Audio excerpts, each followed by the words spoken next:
शान्ताकारं भुजगशयनं पद्मनाभं सुरेशं विश्वधारं गगनसदृशं मेघवर्णं शुभाङ्गं लक्ष्मीकान्तं कमलनयनं योगिभिर्ध्यानगम्यं वन्दे विष्णुं भवभयहरं सर्वलोकैकनाथं यं ब्रह्मा वरुणीन्द्ररुद्रमरुतः स्तुन्वन्ति दिव्यैः स्तवैर्वेदैः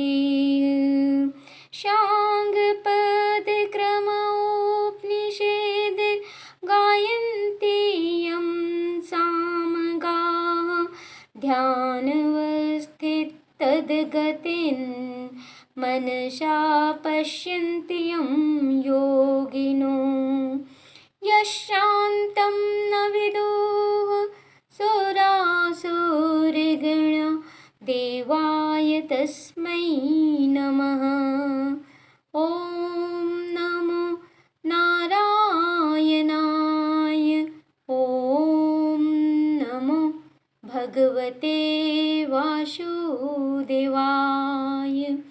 तुभ्यं नमामि हे नारायणाय।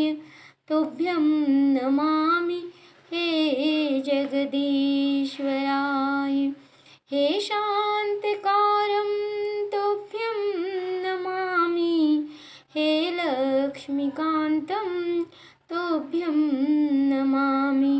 त्वमेव माताश्च पिता त्वमेव बन्धुश्च सखा त्वमेव विद्या द्रविणं त्वमेव सर्वं मम देवदेव त्वमेव सर्वं मम देवदेव त्वमेव सर्वं मम देवदेव। तो मैं आज आप लोगों को श्रीमद् भागवत गीता के 5वां अध्याय का अमृत रसपान करवाने जा रही हूँ। इसके पहले भगवान ने अर्जुन को ज्ञान कर्म और संन्यास योग के बारे में बतलाया है। तो भगवान के द्वारा ज्ञान कर्म और संन्यास योग के बारे में सुनकर अर्जुन बोलता है कि हे कृष्ण, आप कर्मों के संन्यास की और फिर कर्म योग की प्रशंसा करते हैं, इसलिए इन दोनों में से जो एक मेरे लिए भली भांति निश्चित कल्याणकारक साधन हो उसको आप मुझसे कहिए। श्री भगवान अर्जुन की बात को सुनकर, अर्जुन के प्रश्न को सुनकर श्री भगवान कृष्ण जो है फिर बोलते हैं, हे अर्जुन, कर्म संन्यास और कर्म योग ये दोनों ही परम कल्याण के करने वाले हैं, परंतु उन दोनों में भी कर्म संन्यास से कर्म योग साधन में सुगम होने से श्रेष्ठ है। हे अर्जुन, जो पुरुष न किसी से द्वेष करता है और न किसी की आकांक्षा करता है, वह कर्मयोगी सदा सन्यासी ही समझने योग्य है, क्योंकि राग द्वेष आदि द्वंद्वों से रहित पुरुष सुखपूर्वक संसार बंधन से मुक्त हो जाता है। हे अर्जुन, उपर्युक्त संन्यास और कर्मयोग को मूर्ख लोग पृथक पृथक फल देने वाले कहते हैं, न कि पंडित जन, क्योंकि दोनों में से एक में भी सम्यक प्रकार से स्थित पुरुष दोनों के फल रूप परमात्मा को ही प्राप्त होते हैं। अर्थात कर्म योग से भी परमात्मा ही मिलते हैं और संन्यास योग से भी परमात्मा ही मिलते हैं। लेकिन मूर्ख लोग जो है कर्म योग और संन्यास योग को अलग अलग फल देने वाले कहते हैं, लेकिन पंडित जन दोनों में एक ही जो है सम्यक प्रकार से स्थित होकर वो दोनों के फल रूप परमात्मा को ही प्राप्त होता है। ज्ञान योगियों द्वारा जो परम धाम प्राप्त किया जाता है, कर्म योगियों द्वारा भी वही प्राप्त किया जाता है। इसलिए जो पुरुष ज्ञान योग और कर्म योग को फल रूप में एक देखता है, वही यथार्थ देखता है। अर्थात जिस भी रास्ता से चलो, मंजिल वही एक परमात्मा ईश्वर ही है। उन्हीं को प्राप्त करना है। उन तक पहुँचने का रास्ता अलग अलग है, लेकिन वे है एक ही। परंतु हे अर्जुन, कर्मयोग के बिना, आगे भगवान श्री कृष्ण कहते हैं कि हे अर्जुन, कर्मयोग के बिना संन्यास अर्थात मन, इंद्रिय और शरीर द्वारा होने वाले संपूर्ण कर्मों में कर्तापन का त्याग प्राप्त होना कठिन है और भगवत स्वरूप को मनन करने वाला कर्मयोगी पर ब्रह्म परमात्मा को शीघ्र ही प्राप्त हो जाता है। जिसका मन अपने वश में है, जो जितेंद्रिय एवं विशुद्ध अंतःकरण वाला है और संपूर्ण प्राणियों का आत्मरूप परमात्मा ही जिसका आत्मा है, ऐसा कर्म योगी कर्म करता हुआ भी कर्म में लिप्त नहीं होता।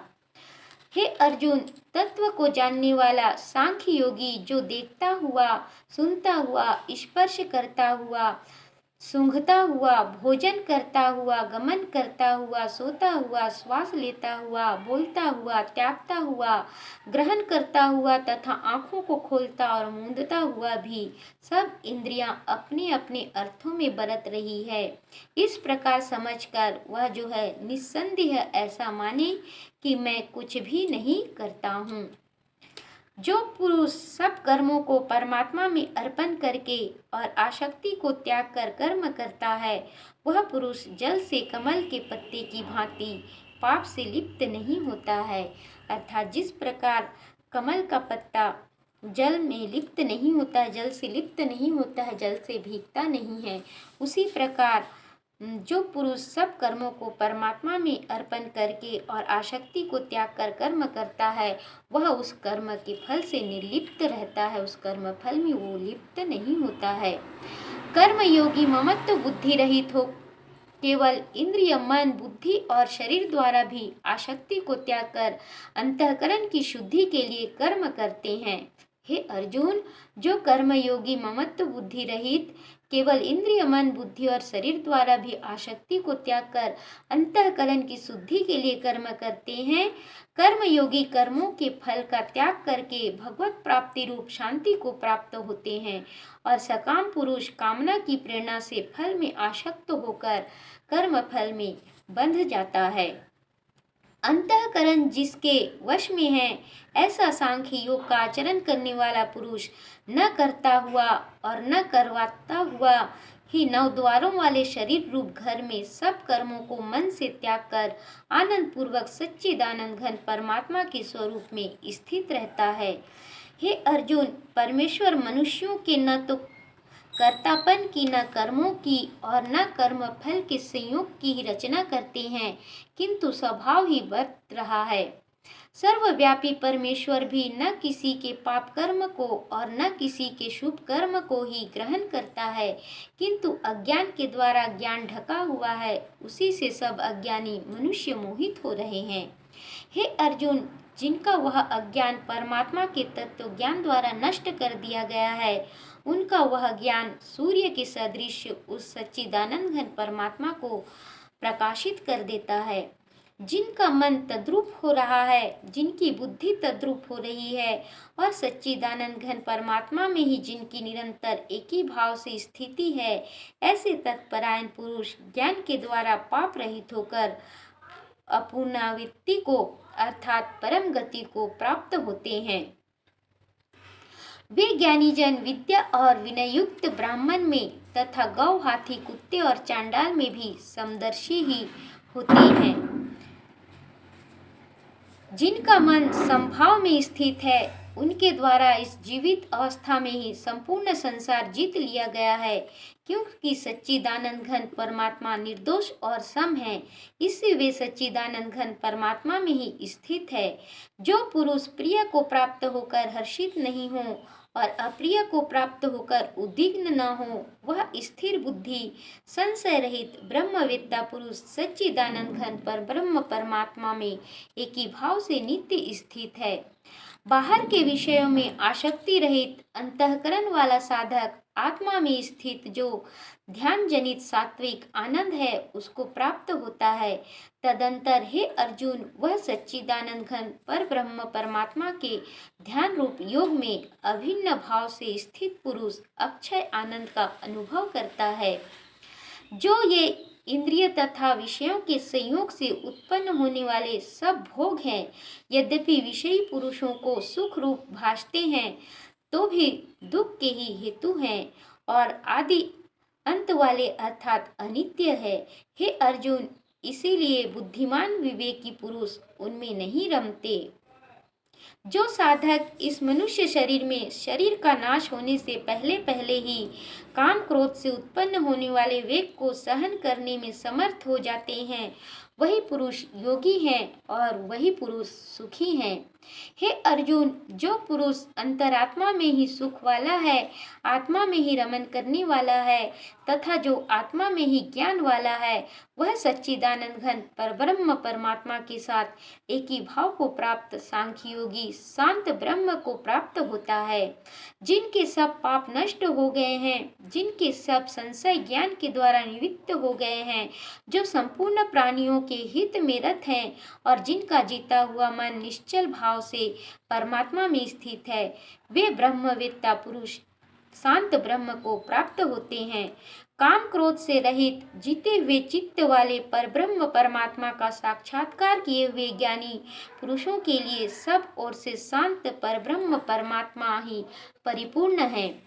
बाहर के विषय भोगों को न चिंतन करता हुआ बाहर ही निकाल कर और नेत्रों की दृष्टि को भ्रिकुटी की बीच में स्थित करके तथा नासिका में विचरने वाले प्राण और अपान वायु को सम करके जिसकी इंद्रिया मन और बुद्धि जीती हुई है, ऐसा जो मोक्ष परायण मुनि इच्छा भय और क्रोध से रहित हो गया है, हे अर्जुन, वह सदा मुक्त ही है।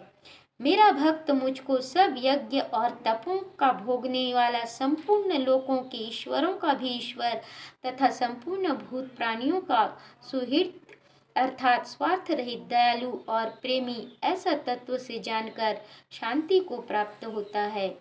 तो इस प्रकार भगवान जो है अर्जुन को इस अध्याय में कर्म संन्यास योग का उपदेश देते हैं।